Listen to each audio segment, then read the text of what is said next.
Okay, so, as I said last time, I'm done with south of the border and all that weird gum. Seriously, what's with all the gum? Still poisoned, just a smidge. No biggie.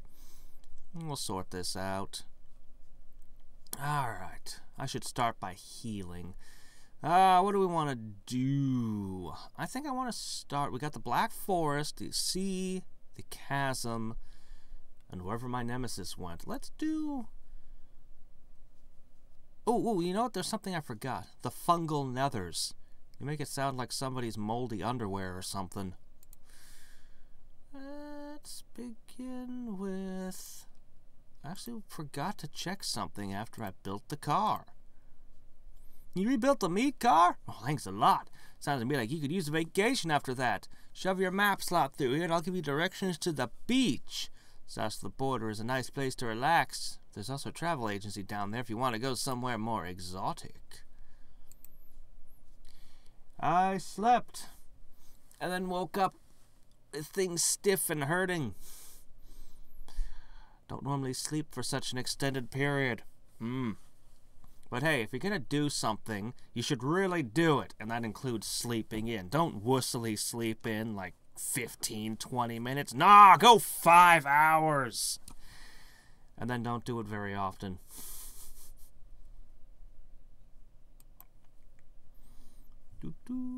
No bridge! A smut orc logging camp. I don't need a bridge, I just climb down there and climb back up the other side. We're fine. Alright, let's see.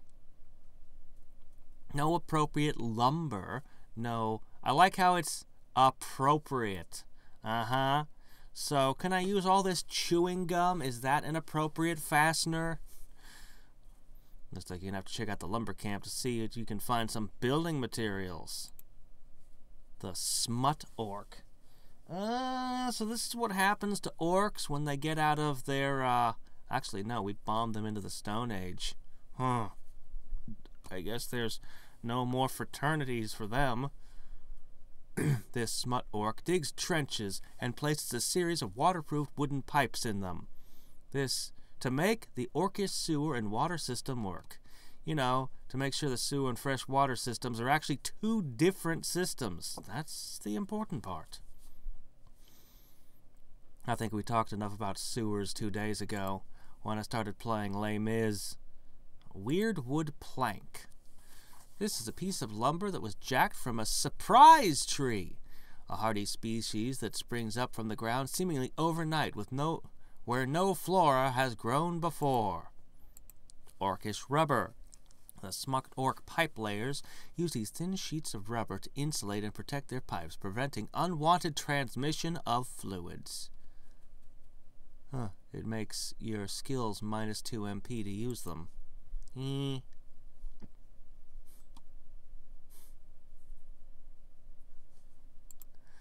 It's, yeah, it's gonna be one of those kind of areas, huh? It's gonna kind of be like when you go to the stars.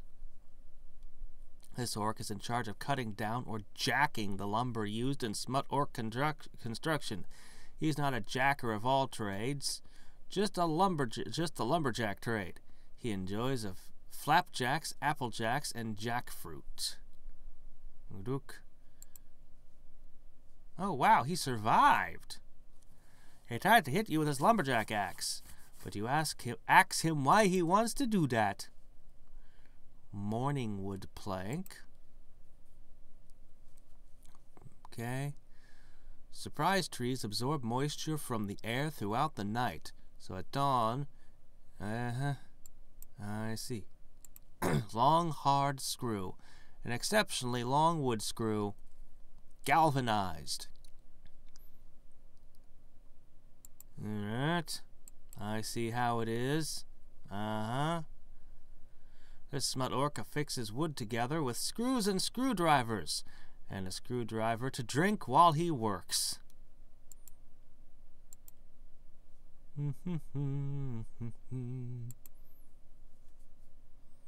Why exactly was I out here making a bridge over this chasm again? I think it's just something that they asked me to do. Raging planks. This is a plank of lumberjack from a bully tree, so named because its sharp, spiny leaves almost seem to go out of their way to attack passerbys. Raging hardwood is 5 times more dense than bacon stone. It's almost as dense as actual bullies. Bacon stone? They have rocks that taste like bacon here?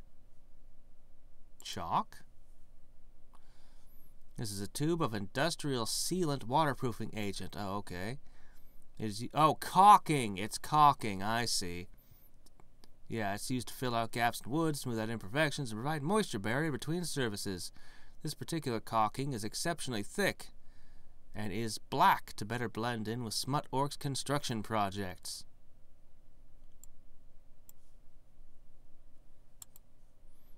Howdy. How's it going? Nailer is in charge of fixing one piece of wood to another. Why am I beating them up and taking their stuff? Why don't I just pay them? I have the cash. Hey, look, you guys, go build a bridge, okay? You're like right there. Just put a bridge up there. Here's some money. Go.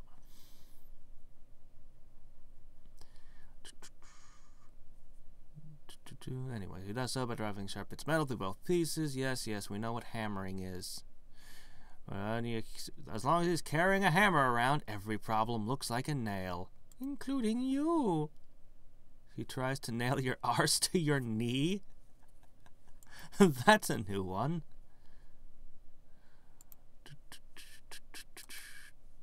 I'm just gonna start blasting them with the good spell here. You think we've had weird wood? Oh, a pearl necklace, huh?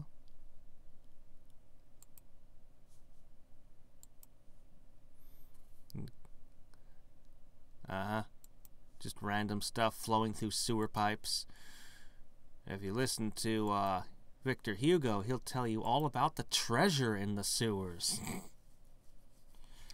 Right with the undead. Things you just weren't expecting from Les Mids. Let's see. Oh, what's this? A new type of booze. Ah. It's like a regular screwdriver, but made of high-test moonshine instead of vodka. Don't drink moonshine. You might randomly go blind. You literally have no idea what random people have put in moonshine. Just don't do it. Go buy regular alcohol. I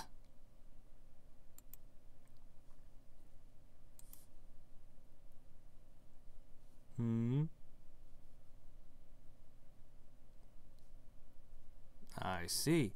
I don't know what any of you guys are talking about. Double entendre? No, this is all perfectly straightforward. There's nothing questionable about any of this. Oh, this is a weapon. Use this device to locate missing studs, so they don't actually miss while nailing them.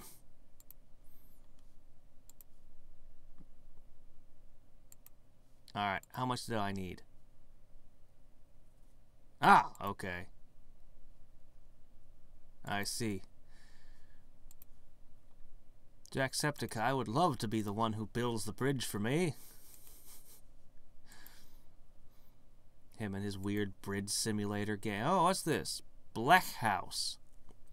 Mercifully unmolested, at least for the time being, by those terrible orcs, you take a look around.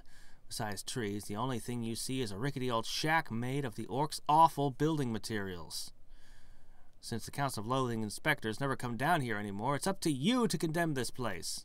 And by condemn, I mean destroy. Terrible building materials?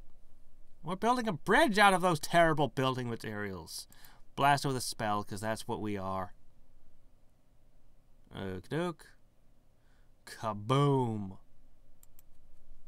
We should have carefully taken it apart. My mistake. Oh, what's this? A smut orc pervert. This smut orc has such a filthy mind that he's able, though it's quite a stretch, to make dirty jokes and innuendos about everything from the smut orcs' jobs to their building materials. The other orcs take such offense at his jokes that he's forced to hide from them. He usually hides deep in a bush or perhaps down a down and dirty in a trench. Oh dear, now we're going to take some sleaze damage, huh?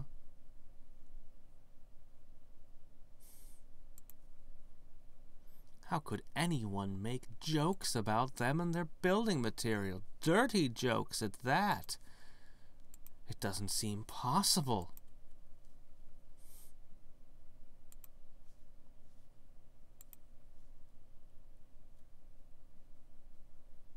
Hmm.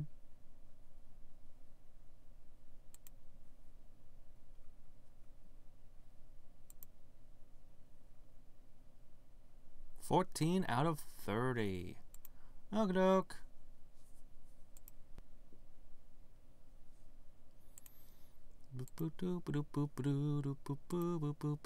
This won't take long.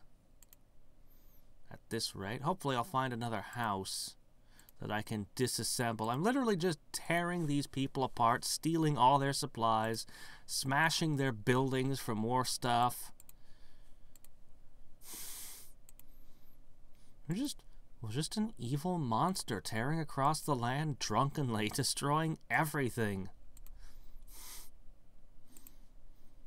You know, like most adventurers. Only we don't pretend that we're in it to stop some kind of evil or anything. Well, I mean, that's 6 instead of 5, but, you work to disassemble the shack as long as you can without getting... Oh, come on, get back there and keep disassembling it. The box? I wanted to finish the job first. Let me see. There it is. Oh, wow. That was a lot of them. 1, 2, 3, 4, 5. As well as 5 fasteners. That was actually a lot. Well, shit, we're done. What's all this now? No, this was here a minute ago. Abu Peak, Twin Peak, Oil Peak, and Highland Lord's Tower. Okay, I guess we'll just start on faction traction equals inaction. You stand at the bottom of Abu Peak and look to the top, trying to find the signal fire. The whole peak's covered in tombstones, memorials, and ghosts, though you can't begin to think about how you'll get all the way up there. A plinth at the gate at the peak bears a plaque that reads, "Site of a dreadful 5 factions." Oh, it was the Battle of 5 Armies, was it? At this spot, 5 armies did clash in a centuries-long war to establish which faction's hero would be proclaimed the hero of the peak. The combatants were the Battlies, who followed the chronicles of Duke Starkiller in his Galaxy battles, the Duskwalkers, who followed the chronicles of Shiny Vampire Jared the Duskwalker, the Watsians, who followed the chronicles of a time-traveling alien known only as the Professor, the Space Tourists, who followed the chronicles of Captain Kirkard and his space tours, and the Claybenders, who followed the chronicles of the teen sorcerer Gary Claybender. So basically, it was a whole bunch of fandoms showed up and beat the shit out of each other over which one was the best. I see. One moment, I need to check something. I'm still wearing a clown skin belt and wig. That must be fixed. Okay, we can just put on Oh, actually, this is a 200. 5% mysticality, too. Yeah, sure, why not? We'll put that on. And as for this, you know what? I'll put on the Yellow Moon of Compassion. Why not? It's fine.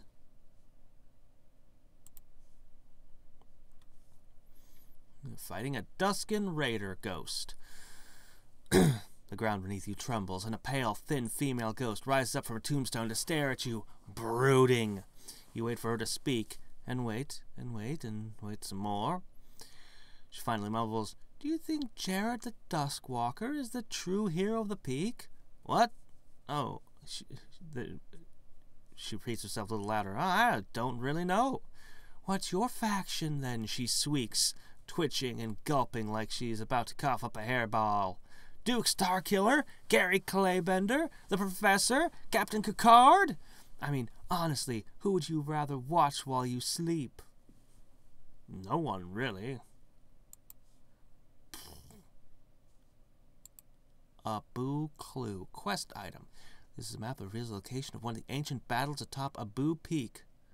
No one knows why, but there's a bright blue paw print on the back of it. Oh, really? Alright, then let's do this. A look at the map. It's pretty easy to understand, so you commit the location of the battlefield to memory. You should go to Abu Peak to check it out. Having served its purpose, it emits a ghostly wail and vanishes in a puff of ghostly smoke. You follow the map to the site. The battle took place in the ruins of a castle. A plaque on the wall says this was once the site of Pig Herpes, the school of wizardcraft and sorcery. There are claybender sorcerer ghosts flitting all over the place, throwing spells from their wands. Well, all except for one ghost who's sitting in front of an old-fashioned adding machine. You know, the abacus?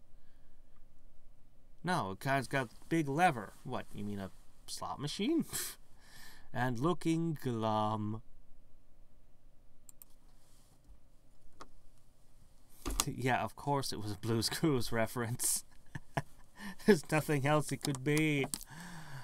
I didn't have any siblings young enough to be into that show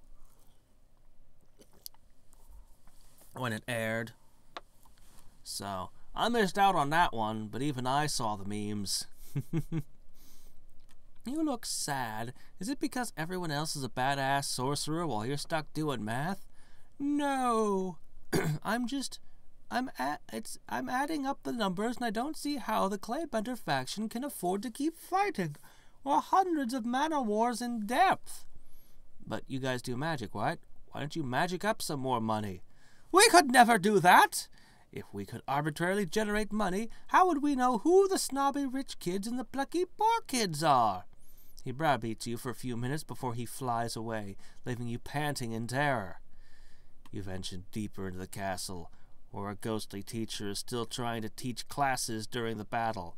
Don't forget, students, you all have potions next, followed by beginner alchemy, followed by advanced scrying. Say, don't the kids take, like, arithmetic and geography and stuff? No, but they do take spell construction and wand lore for beginners. So you're raising a generation of idiot sorcerers. That seems dangerous. Not as dangerous as not knowing wand lore, dirtbile, says one of the that's one of the ghostly students, a white-haired, evil-looking little jerk with two goons behind him. For example, if I owned a wand and then someone else disarmed me with their wand, but then sold their wand to a goblin who traded it to another wizard for a left-handed crystal ball, what would that make me? A total prat, you say, which appears to be the wrong answer. The boy and his friends scare the crap out of you before leaving. You walk up the weird moving staircases in the castle. Okay, it's just a normal escalator. But as you try to open one of the doors at the top, a group of teachers stops you. Students are not permitted on this floor. I'm already a mighty sorcerer. I don't need to be a student here. I could teach this place.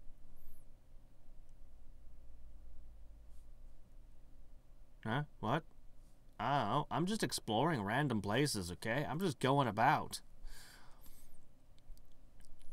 What about those guys, huh? Oh, these are students. These students are in the noble house of Hero Good, one of the ghostly teachers says. The rules don't apply to them. Well, that hardly seems fair. The teachers take turns screeching eldritch spells at you until you agree to play by the rules. Every time it's doing more damage than the one before. I don't know how much further I can get, because I'm not getting chances to fight and heal. You go down a flight of stairs into the deepest dungeons underneath the castle, where all is cold and dark. You see a group of ghost students huddled together by a small fire, shivering. What are you guys doing down here? We live down here 'cause we're evil. Yeah, another agrees. We're evil and we're destined to do evil things for the rest of our lives. Whoa, what did you do to get sent down here? Oh, we picked up the sorting bat when we got it. We picked up the sorting bat when we got here. It assigned all of us to the House of Evil Face because it could tell that we were evil. It's handy for the school to put all the bad kids in one place, even before the kids know they're bad. Well, that hardly seems fair. Oh, after we were down here for a while, we realized how evil we are, one of the other kids says. Then they take turns casting terrifying spells at you before they float away shrieking.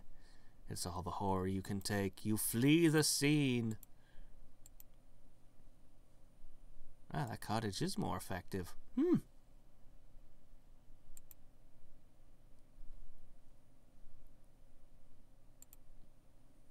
Darn.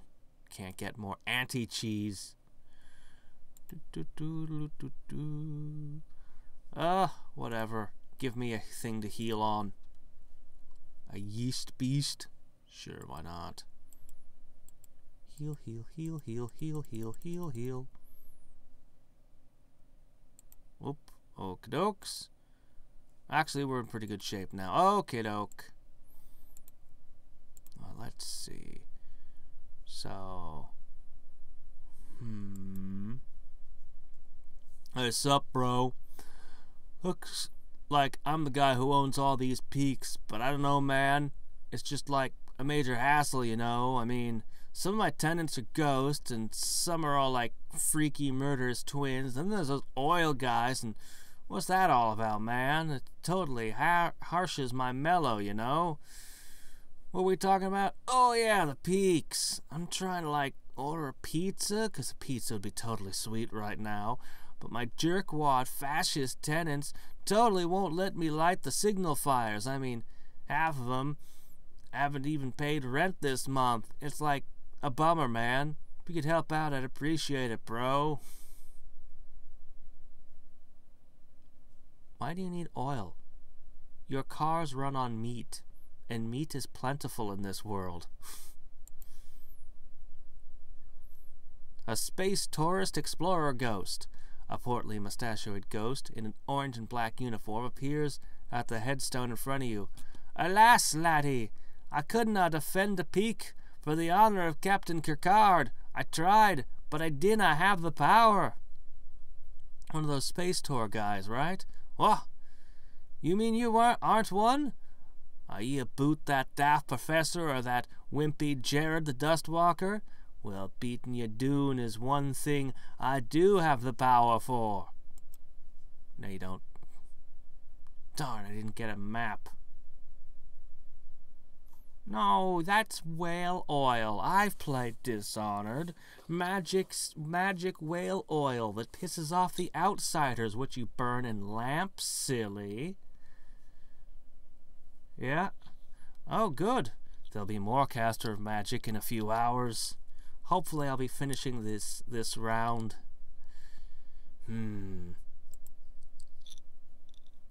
A Wattsian commando ghost. A handsome male ghost in a grey wool overcoat rises from a grave near you. Why, hello there! In a manner that indicates more than a friendly greeting. What faction are you in, then? I'm pretty sure you're not a follower of the professor like me. You're pretty enough to follow Jared the Dustwalker, but you've got that cool nerdy vibe of the space tourist, or maybe it's Captain Kirkard who gets your naughty bits tingling. But then, you've got to admit, Duke Starkiller is one fine-looking guy, no matter which way you swing. Are you hitting on me? Well, I'm mainly sizing you up for a fight, but I'm not ruling out any options, he says, flashing a naughty grin. And so I blast him. Blast him into ectoplasmic orbs. Huh. Slight spooky resistance. These are the ghosts of some kind of spheres that nerds care about. Replica glass contact juggling balls, moon-shaped space station, developmentally disabled space-obsessed artificial intelligence cores. Who knows or cares?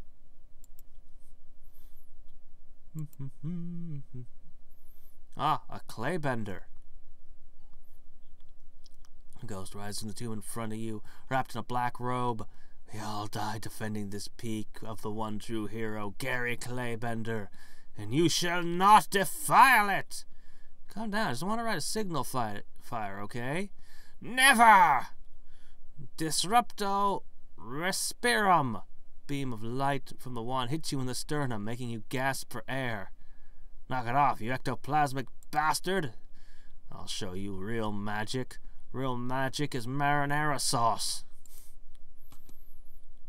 It's hard to get marinara sauce just right, you know? It really comes down to the oregano. Too much oregano and it tastes kind of soapy. Personally, though, my problem with marinara sauce is it doesn't have meat in it. So I prefer regular spaghetti sauce. Yeah, I think I'm going to win it.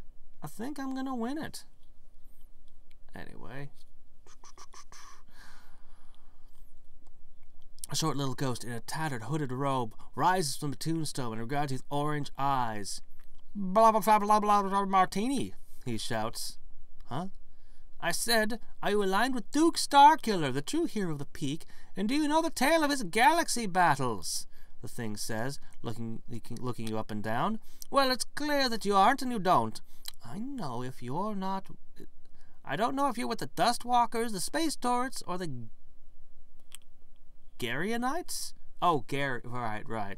The Harry Potter guys, yeah. But you're not with us! I have a bad feeling about this.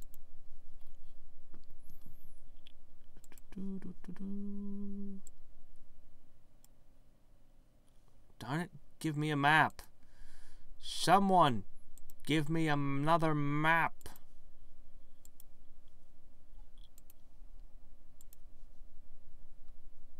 A TARDIS key, huh? What is this? Lets you escape from a combat without spending an adventure.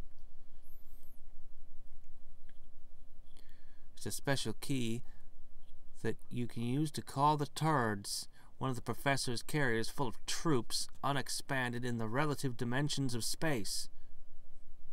Just wash your hands after using it.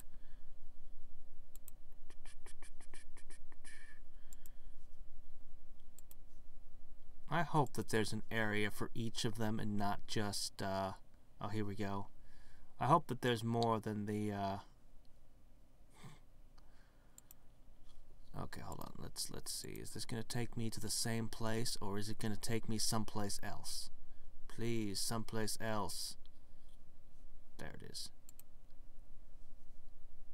Alright, but before we do that, last time I ran out of health. What can I do to make myself more durable? Well, I don't have as many potions as I once did, but I might have a few things. Let's see. We've got Dread Rat Wax for some damage reduction. Okay. Don't know if that'll help against spooky and cold, but, you know, whatever. Gum. Sure, why not? Let's see.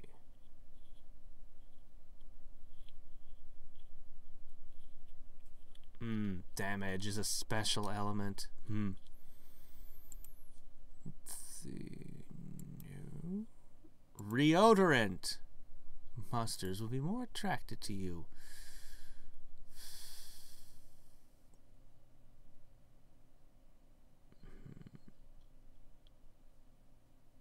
Polysniff Pure. No. Peck oil. Here we go. What's the duration on that? 20? That's fine. Peck oil. It's not much, but hey, every little bit helps. Garbage. -2 on that. Weapon damage, don't care. Regenerate MP and HP. Actually, yes, regenerate HP and MP. That's correct. That's smart. Okay, what else we got? What else we got? Nope.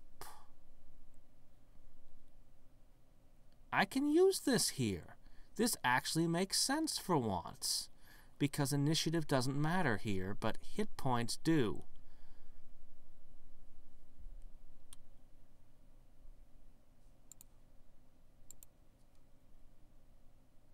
Regenerates a crap ton of MP. Don't need that. Mysticality +3. Nope, not gonna help. Not gonna help.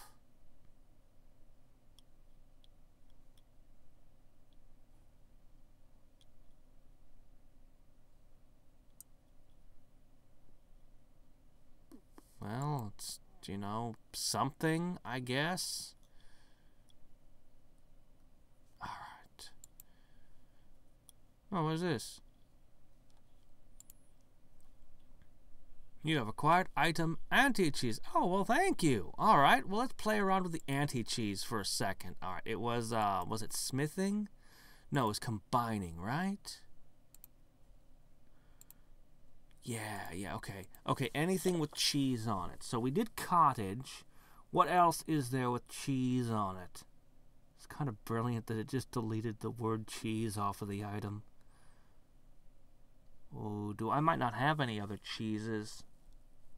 Don't I have cream cheese? It's not showing up. I might have to wait until I find another cheese. Maybe I should go down to the town in the desert and check around. Somebody might be selling some. Someone might be selling some. We can take a moment to do this. Alright, let's go to the mall. What do we got? What do we got? No. Come on, where's cheese? Any kind of cheese. Nanite infested fruitcake. That doesn't sound very good. Wow. It's got some good stats on it, though. Equalize all your stats to your highest stat? Not as big a deal at the moment.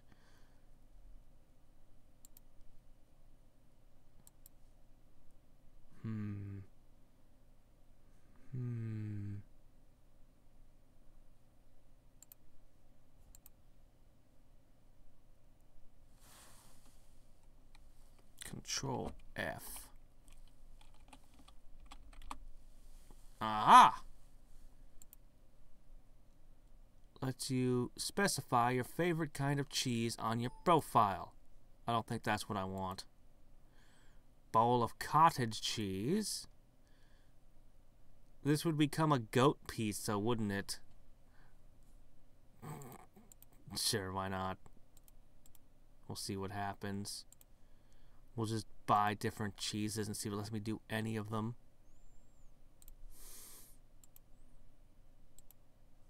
Okay, that's it for that. Wow, this guy's just selling everything. What? No, buy all the things. Don't buy one thing. What is this? Do I have to buy them one at a time? That can't be right. Whatever, I'll buy this. Alright. Probably isn't going to let me do those, but we'll keep searching. Okay, nothing here. Drink Me, that's Alice in Wonderland. Limit once per day. Let you adventure in the rabbit hole in the nearby plains. Well, I'll buy one of that. Sure, why not? Afternoon Delight.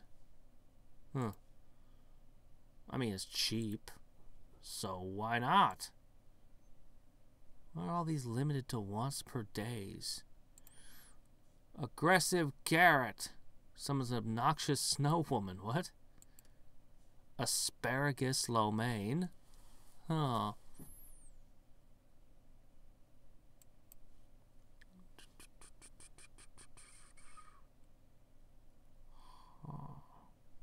No Lo Mein. How to avoid scams. Plus 300% meat drop from tourists.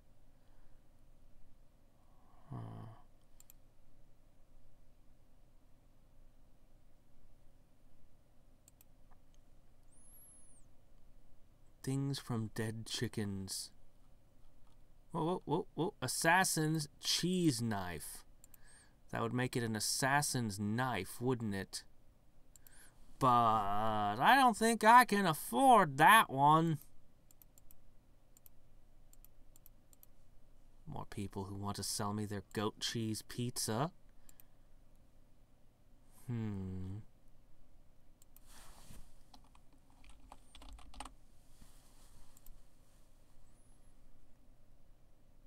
Anti-cheese. Fancy schmancy cheese sauce. Fleetwood. Giant cheese stick. Would this turn into a goat? Okay, we bought a goat cheese. It might just give me a goat, which I can then milk to have all the cheese I want. Government cheese. Seems like everyone agrees on this price. Okay, fine. We'll get a government cheese. Maybe this will give me a government. I will now be in charge of... I own a government. I don't know which government, but I own one. This could become a silver slicer.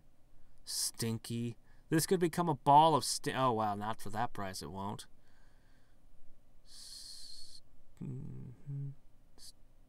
Stinky cheese is apparently... Alright, that's all I can afford. Buy some more anti-cheese? That's a good idea. Why don't I buy some more anti-cheese? Limit 3 a day. Why do they put limits of how many you can buy if they're trying to sell stuff? How do you ever get that much anti-cheese anyway? Oh, that can go away. Alright, let's go to, let's try crafting now.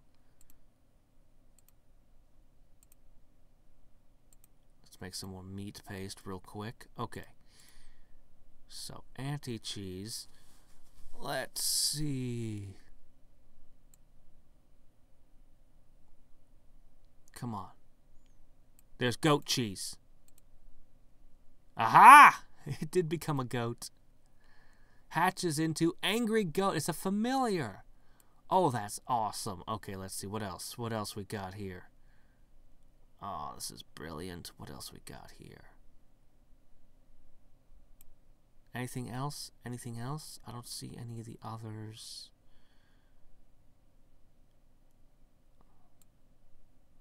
Didn't I get... There. Yes. That's another one. A government. It's a cocktail crafting ingredient. There's nothing like a cold, refreshing bottle of government. Basically because that doesn't make any kind of sense whatsoever. It's a potion. I see everything thrice, plus 33% item drops from monsters. And it's a cocktail crafting ingredient, is it? Anything else? I think that was it. Bet there's more kinds of cheeses in the world. We'll find them someday. But for now, I'm gonna get my goat. Goat.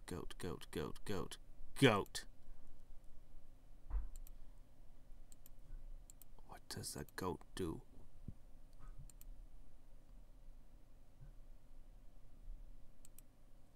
Angry goat. It attacks enemies. Oh, is that all? The barnacle weakens enemies. This thing increases the drop rates, but I've never leveled it because the barrel gives me so much awesome stuff already. Yeah, I guess.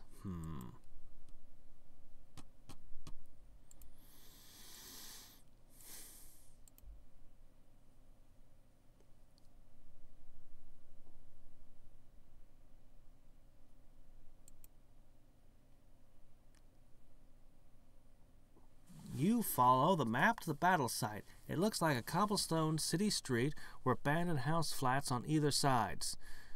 You look around for ghosts, but there's only little tow-headed boy wearing a gas mask. He turns to face you, which is a little creepy. Ah, This was from Eccleston's best episode. Oh, so we are going to get one area for each faction, are we? You okay, little guy? Are you my mummy? No, I don't want to buy any gum. Oh, sorry, I didn't hear you, right? No, I'm not your mummy. A ghost flies out from one of the windows above and lands between you and the kid. Don't let him touch you! The kid looks at you one last time, then fades away, leaving you incredibly creeped out. You walk further down the street and see what you can only describe as a couple of disco robots. No, seriously, they're all super shiny metal, and they've got gigantic headphones on their heads. One of them points at you and says, "You will be deleted." Personally, I preferred the old Cybermen. I'm a fan of old Who, not so much on the new series. I mean, David Tennant was okay, but the old series, the first 4 Doctors especially. I mean, William Hartnell was kind of hit and miss sometimes, but you forgive him because that's where the series started. But then you get to Troughton and it gets amazing, and then Pertwee, and then Tom Baker. That was when Doctor Who was Doctor Who. You will be recycled, you reply. The robot replies, still pointing. What? I can't hear you through all the distortion effects in your voice. Seriously, you're worse than the glowy dude who dresses like a flying rodent. Activate horror lasers. You're about to ask what a horror laser is. The 2 robots fire some kind of blue ray right out of their fingers, leaving you speechless with terror. They clang away as you try to catch your breath. You huddle for warmth on the stoop of one of the deserted flats. A group of Wattsian commandos walk by, chatting with each other about the professor. Price not place? Huh?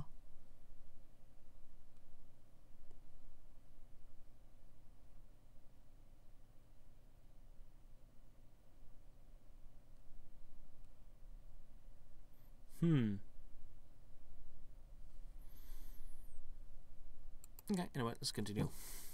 Hey, guys! You always talk about the professor, but no one says what he's like. I mean, what does he look like? Does he look like what? One of the Wattsians says, well, he's got long curly hair and a great scarf that's like 50 feet long. He's great. No! He wears a suit and trainers. He has spiky hair, and he's got a long brown coat. Lies! He's got big ears and wears a leather jacket. It's like you're all worshipping different guys. The 3 ghosts turn to you and say in unison, He's always the professor! Then fly away, their terrifying shrieks still ringing in your ears. You see a squad of Wattsian ghost warriors gearing up for battle just down the street. There's a werewolf, a giant floating head in a jar, a couple of Victorian-era steampunks, a guy in a business suit, a skeleton in a spacesuit, and a couple of cat-faced nurses. Wow, the Wattsian Army must have a heck of a progressive recruitment program. Then you hear something breathing heavily over your shoulder. A bipedal rhinoceros in a spacesuit snorts at you derisively. What's wrong with that? He growls. The Wattsian Chronicle is everything to all people. It is science, it is horror, it is fantasy. Don't forget comedy. Who wouldn't like to see a squadron of fairies take down a pig flying a zeppelin? You try to apologize, but the rhino calls the rest of the motley squadron, who haunt the bejeevas out of you before they march away. At the end of the street, there's nothing but a phone booth, an elaborate wooden one, with a man standing in front of it. He's wearing a fez, a suit, and a bow tie, and he has the biggest chin you've ever seen outside of a late-night talk show. Ah, so you found me at last. I am the professor. What? I get that a lot. I am the professor, and this is one of my troop carriers. Doesn't look like it could fit more than a couple people at a time, and then only if you were really good friends. Oh, you'd be surprised. It's full of troops unexpanded relative to the dimensions of space. So you're saying it's bigger? Yeah, exactly. At that moment, a space tourist photon torpedo slams into the phone booth, blowing it to bits. The souls of the troops inside all rush out and through you as they exit that plane of existence. Dang it, now I'm going to need to grow another ship.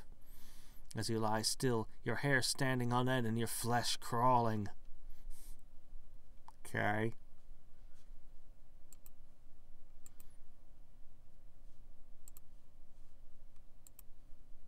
Well, that happened.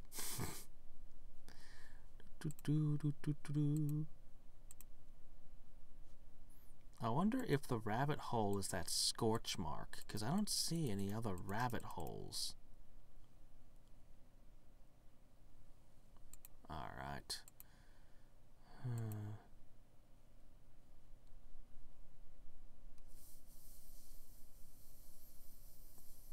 I don't know. Can't be. I don't know what the scorch mark is. No rabbit holes for me to jump down, so we're just gonna go back over here, get back on the Boo Peak. Female ghost appears. She brushes blonde hair out of her eyes. Cool. You're not half here for a lark, are you? Huh? I mean, she says, talking even faster, her accent even less intelligible, her smile even wider. You're fixing to get put up the Jubblies in the late August moonlight, if I'm not mistaken, eh? 'Cause me and the professor were like this, what? What indeed?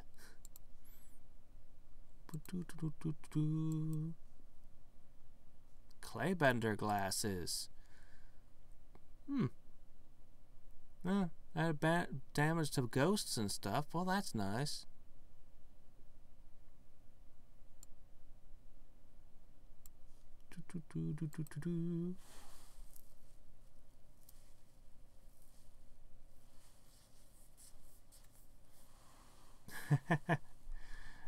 Figure out where they stored all the photon torpedoes and all the ships that they sent out. Let's see. You get a prickling in the back of your neck and see a female ghost behind you, watching you silently. She flashes her huge front teeth in a nervous, rodent-like grin, then stares at you, glassy-eyed, twitching and gulping like she's about to throw up. You okay? Of course I am! I'm just in love with Jared the Dustwalker, and he's in love with me. I can tell because he's always telling me to stay away from him or he'll hurt me. That sounds great. Great! Here's my everything! Oh, there we go. Okay. This is a syringe used to convert others into creatures of the twilight. And I cannot stress how lame it is to inject someone with vampire. I know I keep coming back to this, but damn, it's manufactured to work best with Dustwalker venom. Duskwalker. But it can probably draw out anything else sufficiently crude and oily. Alright, let's see. So, a Batley Night Ghost. Just blast this for a second. I gotta go use another one of these. Alright, which one are we gonna get this time? We've done Harry Potter. We've done Doctor Who. I hope it's Star Trek next. I want to do Star Trek.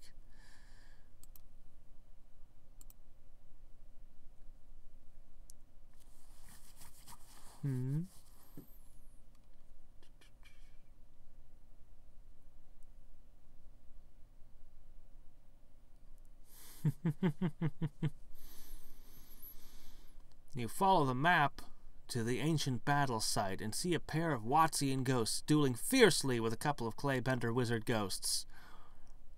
The ghosts of the ionic energy zap the air from the Wattsians' ionic pliers, and the ghosts of magic erupt from the Claybender wands. As you watch, the more you watch, the more the question burns in your mind, just begging to be asked. Okay, here's what I don't get, guys. The ionic pliers can pretty much do anything you want, without explanation, right? So isn't the professor just a wizard and the ionic pliers just a form of magic wand? I totally had a skit that I never did that was basically that. Because freaking just freaking knew who. Like, he used it to repair barbed wire. I can never get over when he just used it to repair barbed wire. It's like, what the hell? What was that? It was just full of just random shit it was used for all the time. And like, why? So I want to do a skit where he was just using it for everything, toasting his bread, all the kind of stuff. And then, you know, Harry Potter called. He wants his wand back. Oh, one of the Wattsian ghosts howls in rage at their question and flies shrieking away from you. Flies squeaking away from you. It's pretty damn freaky. You follow them after the battle site to a crypt that glows with alternating red and blue light. You hear more ghosts getting their fight on in there. Looks dangerous, and it sounds dangerous. And it quacks like a duck. You should probably check it out if you want to continue. Why would you enter the crypt? You see the ghostly followers of Duke Starkiller and his galaxy battles backed into a corner and fighting furiously. Great flashes of red and blue light coming out of their lightsabers. They're cornered by a trio of Duskin Raiders, screeching about how dreamy Jared the Duskwalker is while slashing with their fingernails. I don't know what your deal is with Jared the Duskwalker, you say. I read some of his gospel, and it seems the worst written thing I've ever read. I couldn't stop laughing. With a shriek, two of the Duskin warriors descend on you, raking your soul with their ghostly nails, then moaning and wailing into the night. In the back of the crypt, there's an ancient stone door with space tourist runes carved on it. You open the door and see a stone staircase descending as far as the meager light lets you see. You're sure it leads somewhere awesome and fun, like stone steps vanishing into the gloom always do.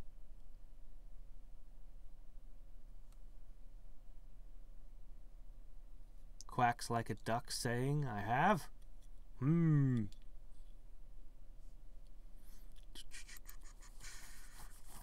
You walk down and down and down and down the steps. At the bottom, in a vast underground chasm, there's a ring of space tourists in a circle chanting, reverse the polarity of the neutron shield array. They chant in monotone, funnel the dilithium signature through the hexonium matrix.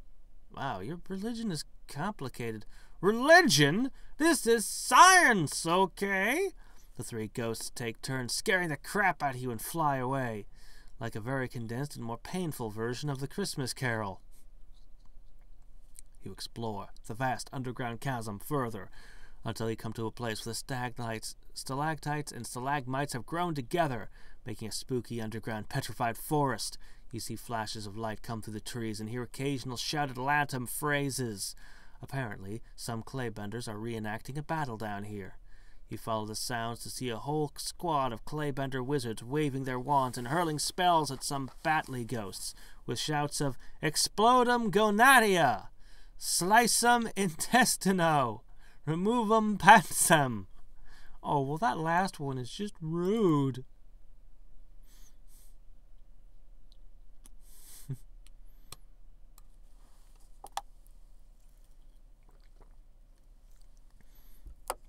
I guess it's not too hard for you guys to come up with new spells, eh? Punchio Faceum, Insultus Your Mothery. That's not funny! The whole squad raises their wands, turns to you, and chants in unison, Scarus half to deatho! What follows is terrifying, but at least the claybenders lead you alone after they've done their deed. At the end of the underground cavern, there's a long stone staircase leading to the back of Abu Peak. And wow! There must have been one heck of a battle at this site, because there are tons of ghosts here. Between the flashing of Batley lifesavers, the spells, the claybenders, the dustwalkers' twitches and squeakings, the hung of the space tourist phasers, and the bud of Wattsian ionic pliers, you can barely think straight. On a plinth in front of you, you see a dusty leather-bound book with no name on the cover and a single slash across it. Oh, the last thing you want to do is read this book. The last thing you want to do is look at this book. You pick up the book and read aloud. Professor Watt laid down his ionic pliers and regarded the newcomer, Jared Duskwalker, with barely contained enthusiasm. "Molto bene, you're a fine-looking specimen, what?" he said with an arcing of the eyebrow. "Not as fine as I am," said Duke Starkiller, stepping out of the shadows, clad only in a white bathrobe. "I think we've read enough of this fanfic." You continue reading as the prose in this last book grows ever more purple, leading all 5 heroes from all 5 factions doing anatomically improbable things with one another. The ghosts circle around you, shrieking, moaning, and gazing into your soul with empty eyes. Anything to stop you from reading. You keep at it until they can take no more, and every ghost has flown away. That's all the horror you can take. That was pretty horrible. Don't read bad fanfics aloud. That's liable to cause permanent damage to your psyche. Alright, we're going to have to eat now. We're going to need to do a whole bunch of eating. Let's do the insanely spicy stuff today. Yeah, let's eat insanely spicy.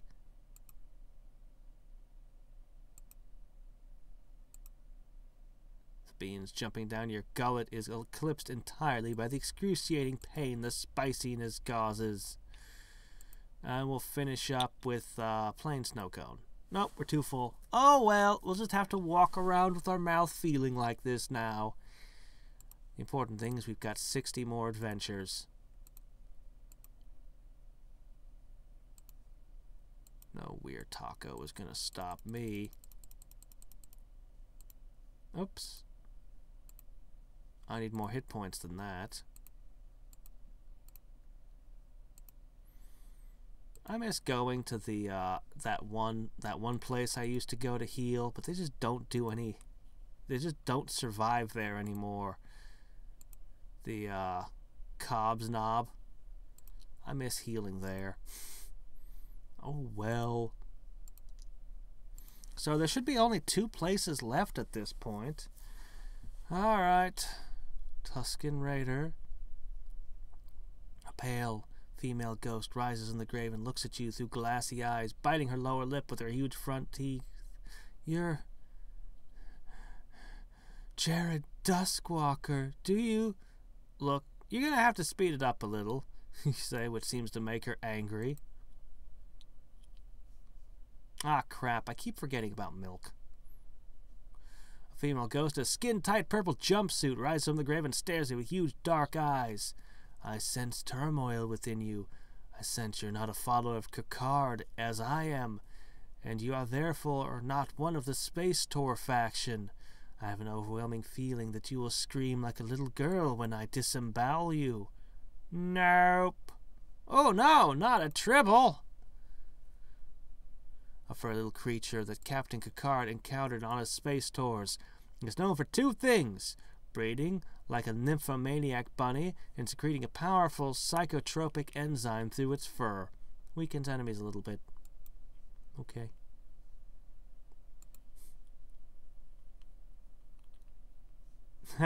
Sorry, for me it's 9 p.m.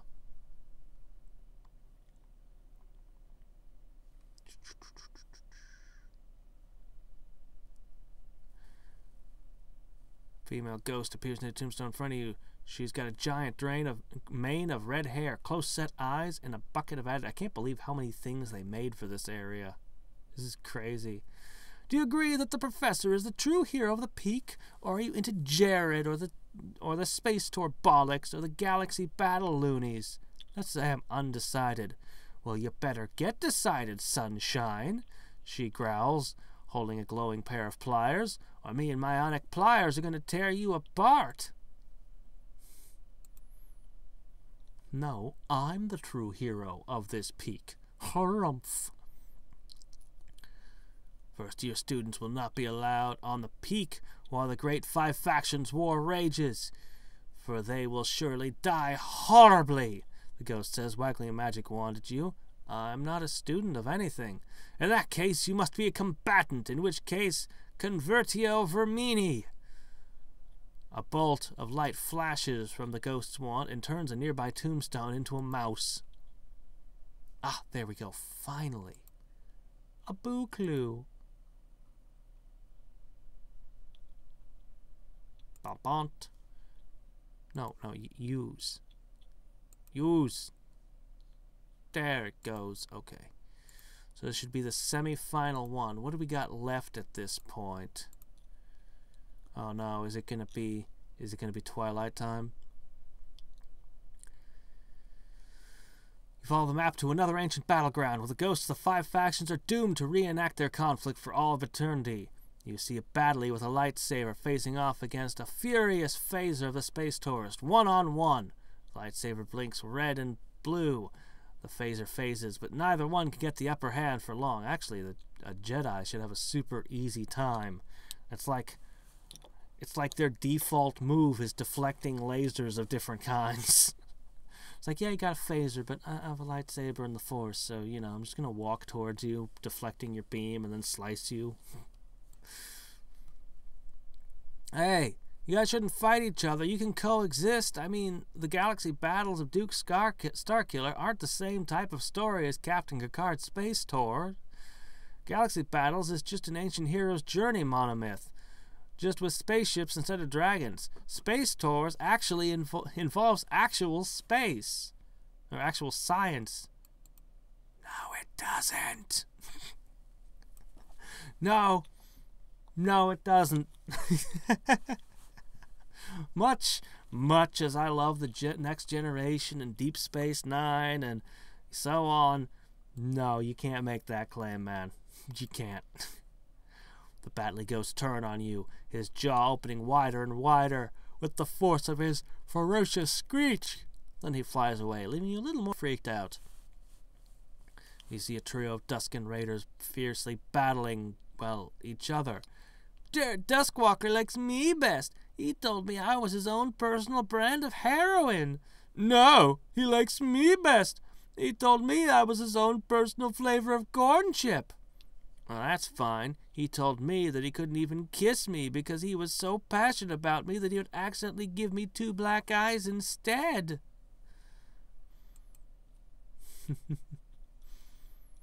Oh, man. Quark and Odo and the interactions between them. Let's not go down that track. I'll be talking all day. Though Babylon 5 was the best. Best. Absolute best.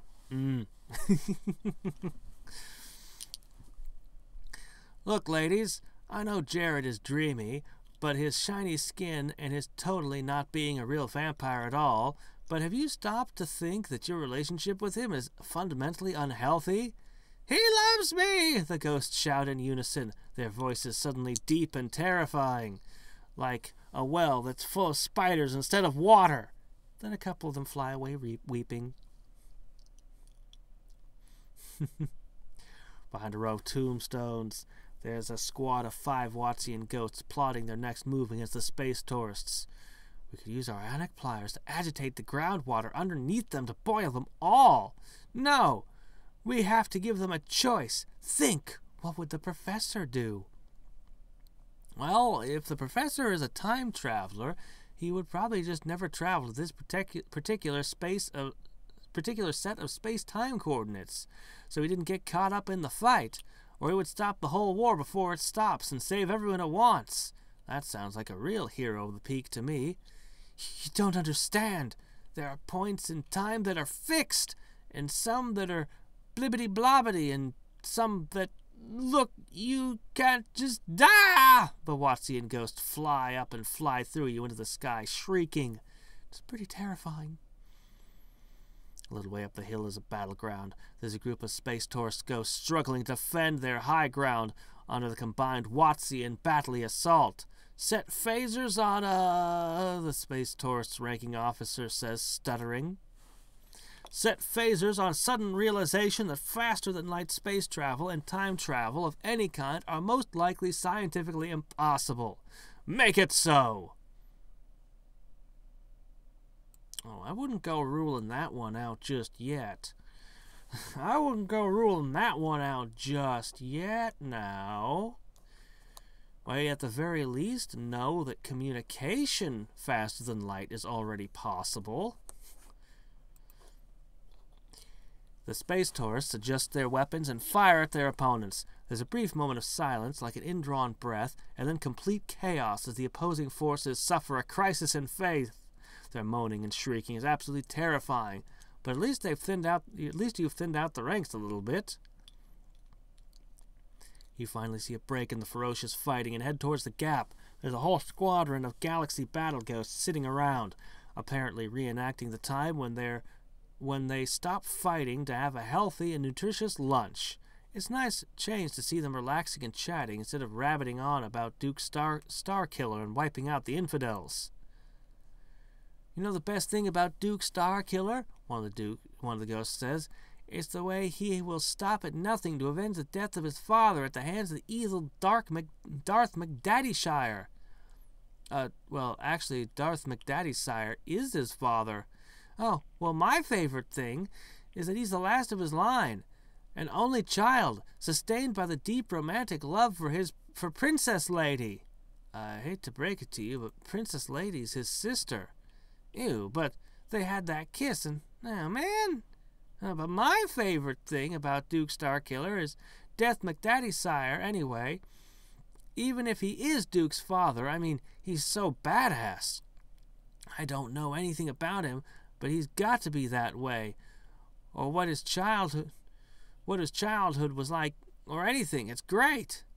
You sigh and explain the history of Death McDaddyshire as you learned it from the various monuments in the graveyard. By the 8th or 9th time you say, "Yippee, the ghosts are furious." They scare the ever-loving crap out of you and depart the peak in disgust. Well, let's go restore ourselves once again. I think I'm actually okay to just ignore healing. Oh my gosh, we finished! You finally see a clear path. I thought there was one more. Finally see a clear path to the signal fire, and yeah, we never did the Twilight area. Thank goodness. You finally see a clear path to the signal fire and make your way to it. You have to dodge a few remaining lightsaber blasts, and one phaser that you'd swear was set to smelling cheese, even though there's no cheese around. But you finally are standing at the base of the pyre. You see a claybender giant swooping down to yell, "Hey, your mom's so fat! She's a hippo animagus!" The claybender shouts, "Bernaticus!" and shoots a fireball your way, which you dodge so it lights the fire. Nice work. Alright, one pyre lit. The rest can't be that difficult. It can't be. Alright. Twin Peak.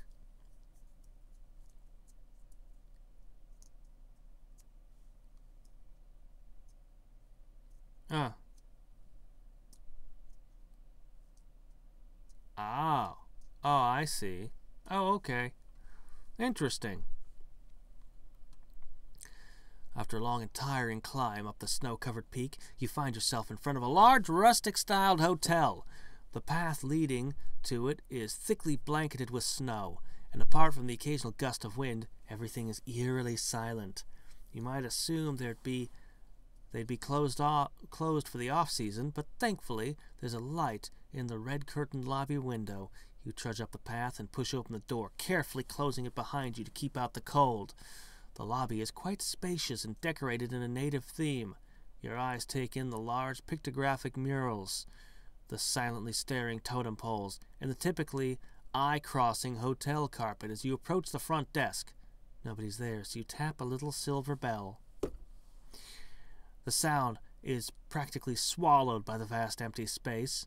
You wait several minutes, rubbing the cold from your arms. Nobody comes. It's only to be expected, you reason. This is definitely their off-season, so there won't be much staff. Perhaps just a lone caretaker. There must be somebody here somewhere, though, so you set off to look for them.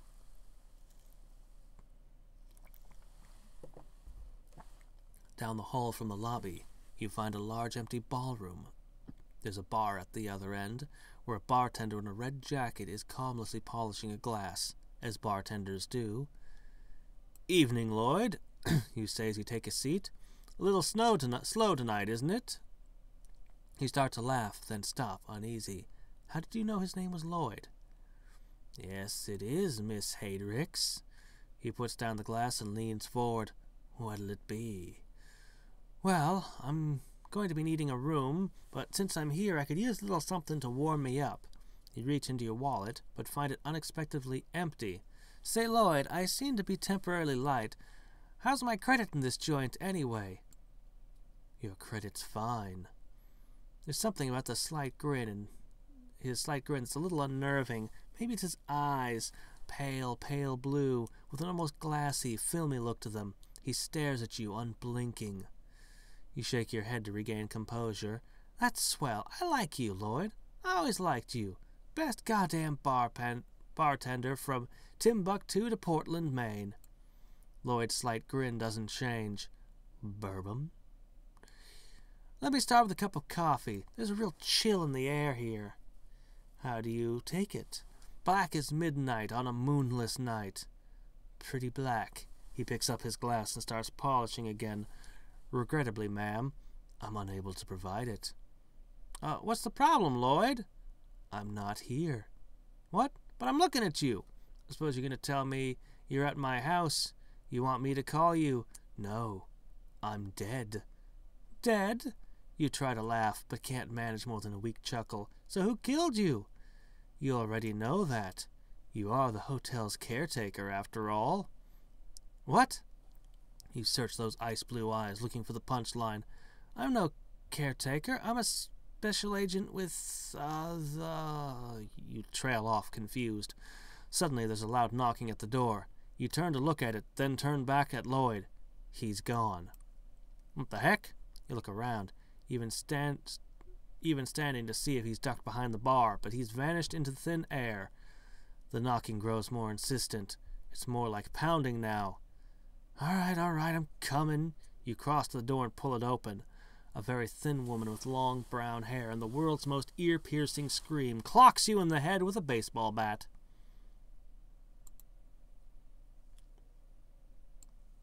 My goodness. After what might be a moment, or might be an eternity, you slowly become aware of a bright light shining in your face. You hesitantly open your eyes, squint, and weakly hold up your hand to block the glare. A bald black man in an impeccably clean chef's uniform stands above you. Although it might just be your perspective, he appears impossibly tall. He looks down on you with faint sympathy in your eyes, but an otherwise unreadable expression. I'm going to tell you 3 things, he says in a slow, careful voice. If I tell 'em to you, and they come true, then will you believe me? Or where did you come from? Question is, where have you gone? Is there something bad here? Well, you know, Doc, when something happens, it can leave a trace behind. Like, say, if someone burns toast, a lot of things happened right here in this particular hotel over the years, and not all of them was good. What? Better listen than to talk. The first thing I'll tell you is, my dog's got no nose.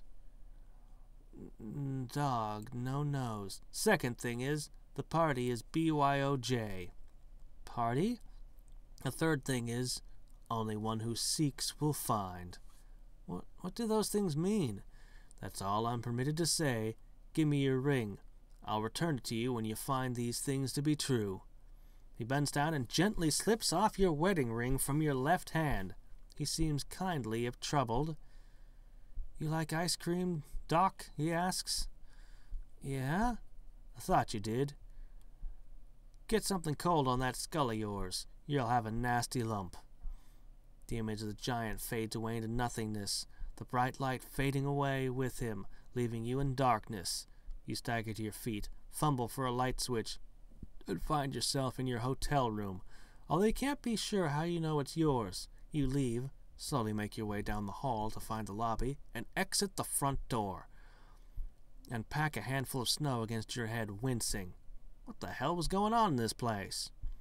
As you turn to re-enter the hotel, a sudden gust of wind blows the snow all around you, turning everything white. You stumble forward, waving your hand in front of you. and encounter a rough, prickly wall of hedge. The wind dies down. You're in a narrow green corridor. A hedge maze? Oh, terrific. What kind of weird hotel has a hedge maze anyway? You start to shiver and realize you better find your way back to the hotel before you freeze to death. Oh, boy. Oh, dear. All right, I should probably take some notes. Yeah, remember those hints. Yep. All right, let's see. Dog, no nose. Bring your own jogging machine. I don't know. J. Only one who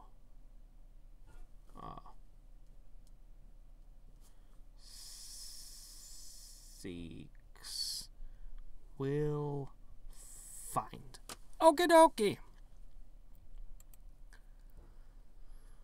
Okay. On the other side of the hedges, in the hedge maze, you hear two identical-sounding voices having a conversation.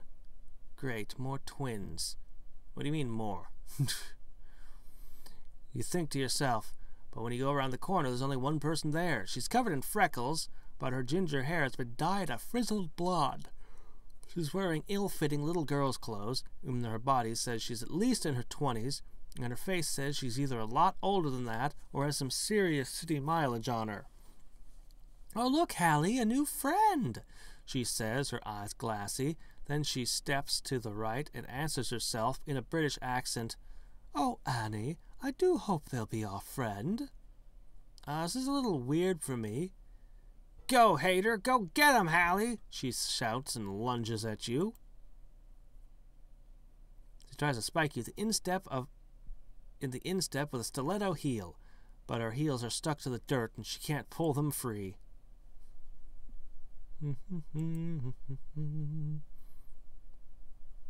Bubblemint twins. That hair looks almost like two hands clasping on top of their heads. As you wander through the hedge maze, you hear two loud pops in rapid succession. You turn to see two young blonde women wearing identical green and white plaid dresses. They each pop their chewing gum and look at you coquettishly. Come and chew with us, they say in unison, chomping away. Come and chew with us forever and ever. Your gum needed to be flavored like steak sauce.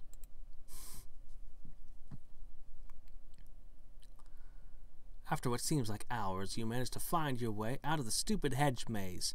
Teeth chattering, you struggle against the weight of a snowdrift to force open the side door to the lodge. You finally make it back inside. It isn't quite what you'd call warm inside, but it's warmer. At least the sort of chills this place gives you aren't the sort where you have to worry about your toes falling off. Now that your brain's defrosting enough to handle coherent thought, you return to the question of what exactly is going on here. The barman said he'd been killed, and that you knew who killed him. You don't remember anything of the sort. What's more, he seemed to know you, and for that matter, you knew him. But you could swear you'd never seen him before. Well, the agency sent you here to solve the mystery. What agency? So that's what you intend to do. You clap your hands and rub them together, partly from eagerness and partly to rub the last remnant of chill from your fingers. Wait, agency? I've never seen Twin Peaks. I have zero knowledge of that. Don't forget, I'm the guy that hasn't had television in somewhere between 15 to 20 years. I'd have to think about it to figure out exactly how long it's been.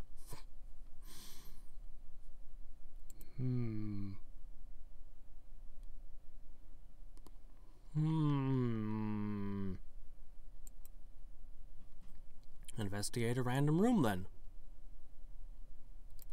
Maybe I'll find a dog with no nose here. Room 237 is notable for the fact that its key is sitting in the lock, perhaps carelessly forgotten by the housekeeping staff. Well, okay, that and the overpowering feeling of a lurking evil presence, but the key was the first thing you noticed. You unlock the door and step inside.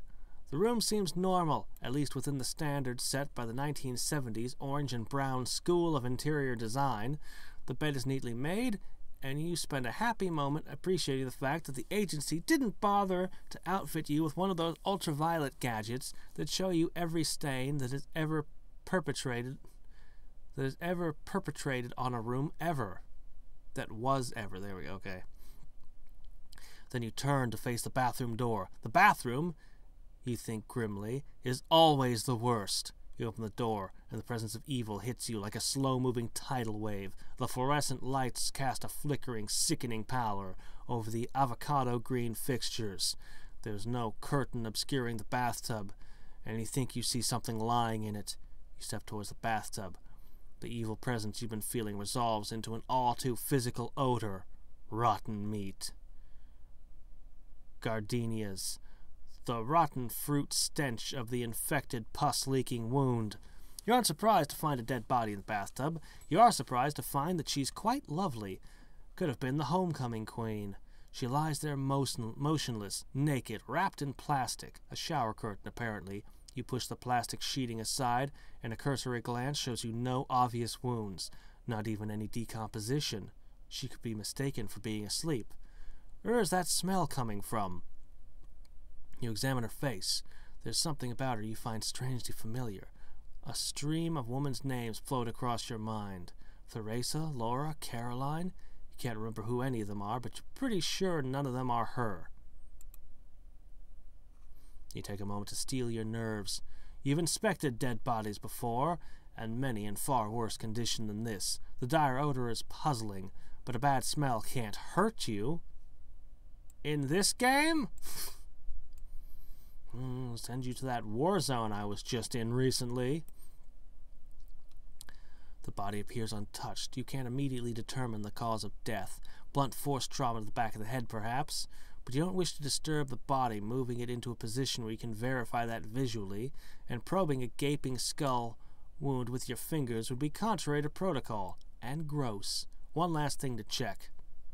You carefully pull up her left arm, pushing gently against the stiffness, so as not to tear anything. Then take a pair of thin tweezers out of your jacket pocket, wishing you had Agent Stanley's magnifying device with you. You lean in close and peer carefully at her left hand. You slide the tweezers underneath her right fingernail and pull out a tiny square of paper. Turning it over, you find it bears a typewritten capital H. Just as you expected! You carefully put the tiny scrap of paper in an evidence bag and stash it in your wallet. Then turn out the lights and close the bathroom door behind you as you leave. You lock the door to room 237, take the key, and leave it on the check-in desk in the lobby on your way out the front door. Why are you leaving the hotel? It's a pain in the ass to get back here. You spend several minutes breathing deeply of fresh, cold mountain air, clearing the smell out of your sinuses. Whew, that was a rough one. Worse than the time all the hippies asphyxiated with a sewage pipe ruptured and filled their sweat lodge with methane. You head back to the hotel, but another freak gust of wind blows up and you find yourself in the hedge maze again. Apparently not. Time to get this investigation back on its metaphorical tracks. The sooner you get this case solved, the sooner you can head back to headquarters and civilization. It's a good game. I'm gonna play some Civ 4 now. No, let's finish this. All right, let's see. Search the pantry. Rows of fluorescent lights flicker on as you enter the kitchen and flip the switch, illuminating steel prep tables, sinks, ovens, racks of pots and knives, all the accoutrements of a kitchen engineered to handle several hundred guests during the busy season. You meander over the party, unlock the latch, and pull open the heavy metal door. You aren't sure what you're looking for, but it stands to reason that if you don't know what it is, then you also don't know when you're most likely to find it. So the hotel pantry is as good a place as any to start looking.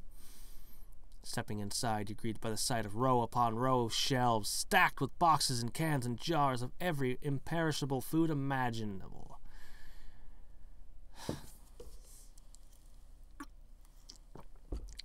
If there's even a needle in this haystack to begin with, you've got quite a search in front of you. Your familiar gnaws distractedly at a carton of dog biscuits as you walk up and down the aisles, looking at the packages, pushing them aside to check behind them, crouching to look underneath the shelves. Nothing. With a sigh, you start down the canned goods aisle. It doesn't look like you're going to find anything, but you've no leads anyway, so you might as well be thorough. Canned fruit, canned vegetables, canned fish, canned meat, creamed corn. Creamed corn. There's a lot of creamed corn here, actually. You pick up one of the cans and take a closer look. The brand name is Garmonbozia, which you've never heard of before. Is it Italian or something? Italian for creamed corn, maybe? You grimace at the slightly faded photograph of yellow mush, and then, just as you notice that the ingredients list begins with pain and suffering, you hear a ka-clunk behind you. Was that the door? You run back to the front of the room, reaching it just in time to hear a bolt and latch being slid into place and locked. There's no handle on this side. You push futilely at the cold metal slab, then start pounding it with your fists. Hey, wait a minute. What are you doing? Open the door. Let me out of here. Open the door. There's no response. Although you think you can hear someone moving around outside, you lean against the door, your forehead resting on the cold metal, and try to calm down. Listen, let me out of here and I'll forget the whole thing. It'll be just like nothing ever happened. No response. Furious, you start pounding the door with your fists again, then slamming into it with your shoulder. It doesn't budge. After several hours, you wear yourself out. You have a frustrated, unsatisfying meal that consists of a bag of Oreos and an economy-sized jar of peanut butter, and then end up falling asleep on some large sacks of salt. How's that an unsatisfying meal? Oh, Oreos and all the Oreos and peanut butter you could want? As long as there's something to drink, you're set, man. You can live in this place. This is your new home. You don't have to work a job anymore. Sometime later, you're woken by chattering teeth. You're lying on a snowdrift back in the hedge maze. You're not sure it's preferable to being locked in a... It's definitely not preferable to being locked in a pantry. It's cold out here. And there's no food. I mean, suppose you could eat the hedges, but it's not as good as Oreos. The topiary animal has a curly tail and snout like a pig, but a muzzle and ears like a bear, and the arms almost look like a man's arms. And look, don't drink and prune the shrubbery, okay?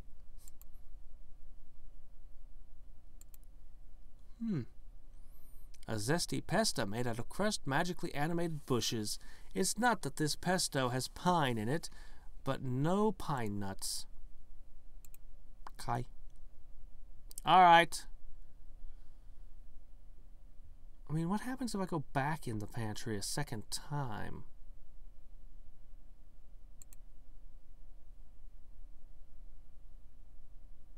Is it the same? It's exactly the same. Mismatched twins. You're clearing the head maze and see a giant muscle-bound man dancing with a midget who only goes up to his knees. Oh, thank goodness, I'm so sick of twins. What are you talking about? I have no idea how to do an Austrian accent.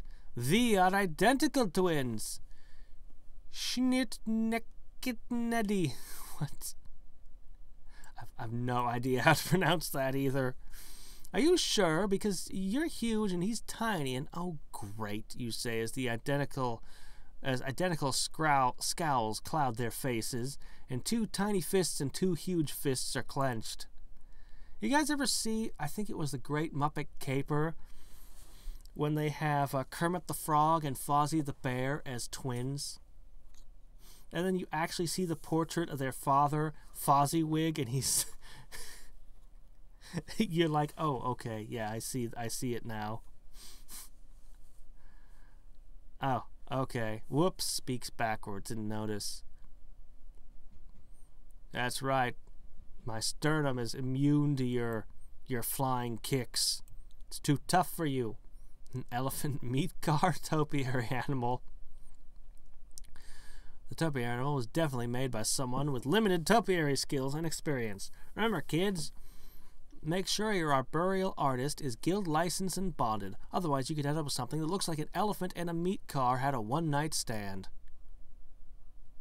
It can't decide whether to trample you or run you over, so it does neither.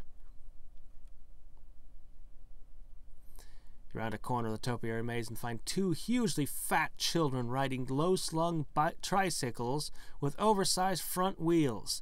They're both out of breath and shining with sweat. In a hedge maze in the cold? We're not fat, we're big-boned. And yes, we're reading your mind. We're not sweaty, we have the glistening. And yes, we are about to run you over with your bikes. Thanks for thinking it.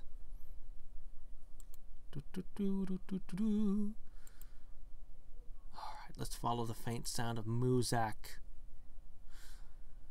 There's a faint whiff of music coming from somewhere far away, just on the edge of your hearing. You start down the hall in the direction you think it might be coming from, and end up in a lengthy game of hot and cold, walking first down one corridor, then another. Gradually, the music becomes louder and more distinct. Smoky clarinet, double bass, wire brushes on the drums. You can hear it all clearly now, but where is it actually coming from? You're standing at a dead end in a hallway, absent-mindedly snapping your fingers in time to the jazzy tune. The music is definitely at its loudest here, but there's no band in sight, no speakers in the ceiling. There is, however, a faint smell.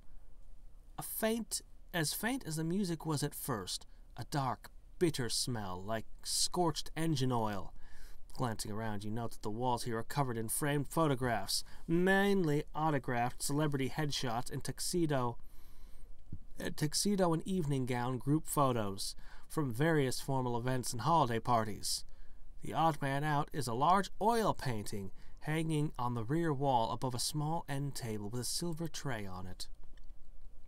The painting is very dark, but as you stare at it, you gradually begin to be able to make out the details as you adjust your eyes. It's a woodland scene, featuring a forest clearing at night. 12 spindly, leafless sycamore saplings surround a snow-white outlined pool of water. Or is it water? That smoky, oily smell is stronger now.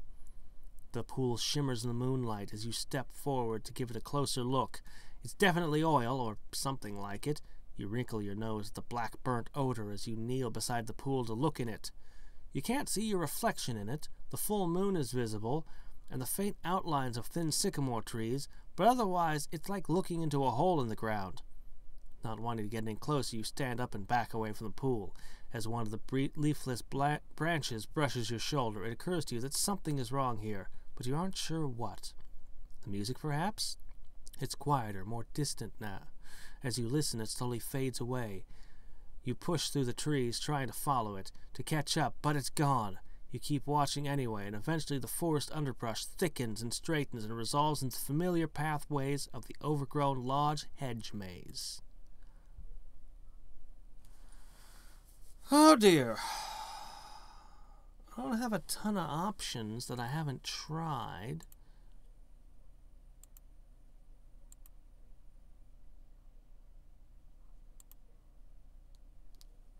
You decide to get out of this place before things get any weirder. They don't pay you enough to deal with these blue rose cases. Wait, nobody pays you anything, and what's a blue rose case? Man, as soon as you get off this mountain, you're going to track down the world's least spooky bartender, and you're going to make him a wealthy man.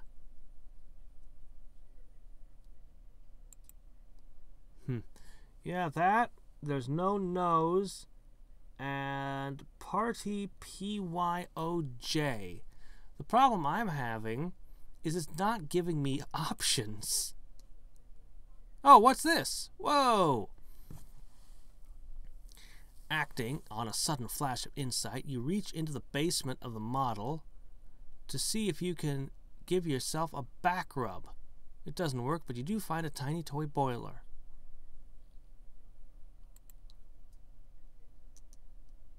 This is a little toy boiler. The idea is that you use it to teach children how to be safe if they have to find themselves unattended in a building that's like 200 years old. Seriously, who even has a boiler anymore? Every single school in Alaska, at least where I live, maybe there's some weird part of the state where they don't. We all have multiple boilers in every single one of those, and probably every other major government building probably also has boilers. There's nothing weird about boilers. There's no seriously who even has boilers anymore. They're normal, everyday things.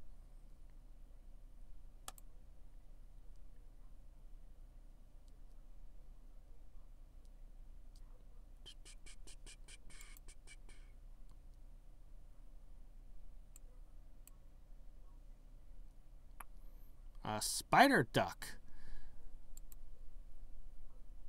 It spins a web, then lays an egg in it. Poor confused beastie. Oops, I should have read that. It actually got a hit. Oh, hey, rusty hedge trimmers. It's not a quest item, though. Okay. Boom.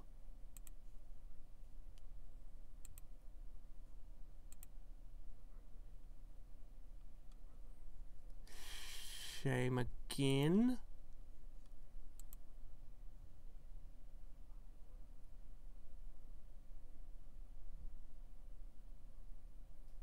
Badge of Authority. Plus 10 to monster level as an accessory. Whoa! This badge shows that you have authority. And in a world that doesn't want to be kicked schwan in the world's nuts, you have to respect that authority. Okay. Oh, here's a new one.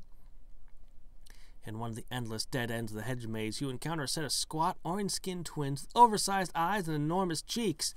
Hey, do you have any owl's cream? One of them asks, then laughs hysterically, joined by disembodied laughter of an audience you can't see. What? How's that funny at all? You just mispronounced ice cream. Well, if that's not your cup of tea, we'll be 18 years old in just 14 years, 11 days, 3 hours, and 31 seconds. So hubba hubba. Cut it out, you say, at which point they start trying to bite you in the kneecap. Okay. Yep, Eric Cartman and his authority. Suddenly, we're not finding the mansion very often.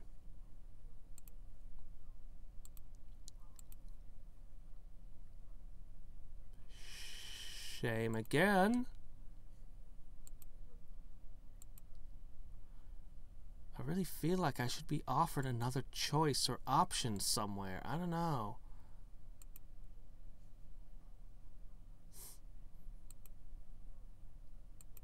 Mysterious.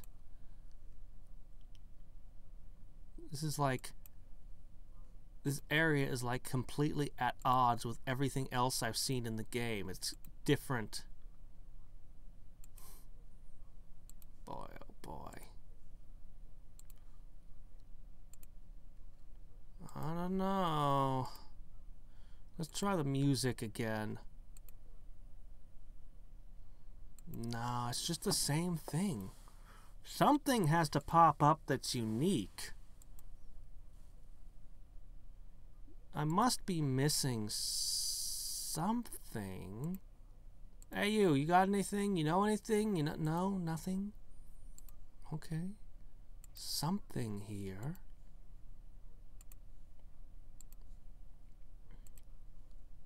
Something's got to drop, right? I've got a letter H. Does that help any? No?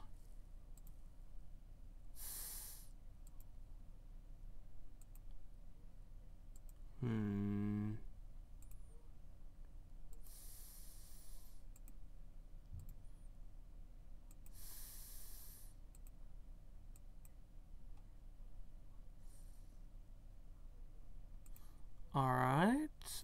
let's try letting the monsters hit us some and see if something shakes out from that. Snap its leafy bill. Tries to bite you with its leafy mandibles. It's not even capable. Oh, there was a fumble in there.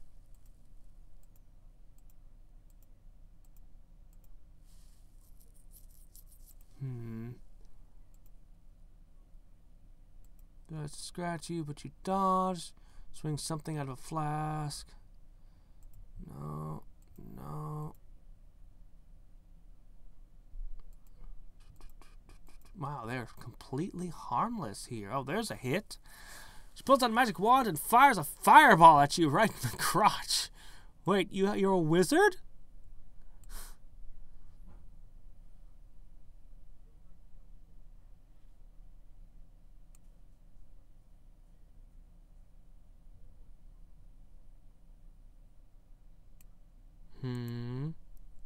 I have to get something from another hill? Stat? I don't think any of my stats relate to seeking, and my stats are pretty good. I don't know. Oh well, we're done for today. I've got... Oh, man!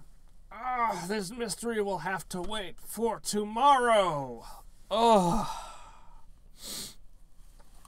We'll pick it up tomorrow. Oh.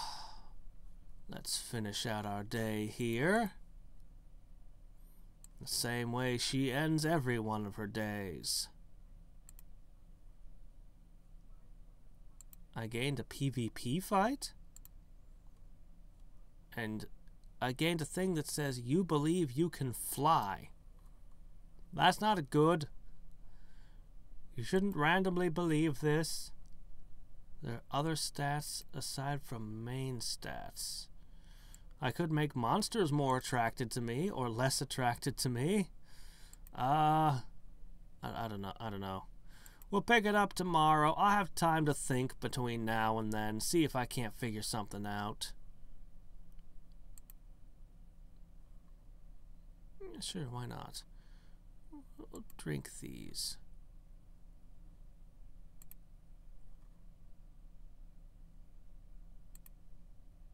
Okay, I need a 3. I need a 3. Here's a 3. Grog.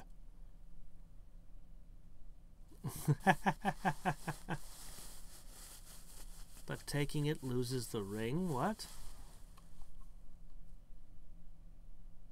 Huh?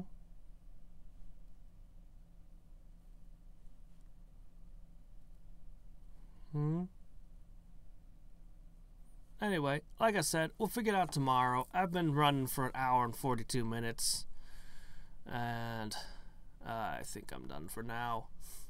I got a couple things to take care of today. But we'll get this tomorrow. Where's my fog murderer? I'll have plenty of adventures tomorrow. Alright, and until then, until next time and every time, this is Hadriex signing off. Bye. Stop streaming. Stop. Click.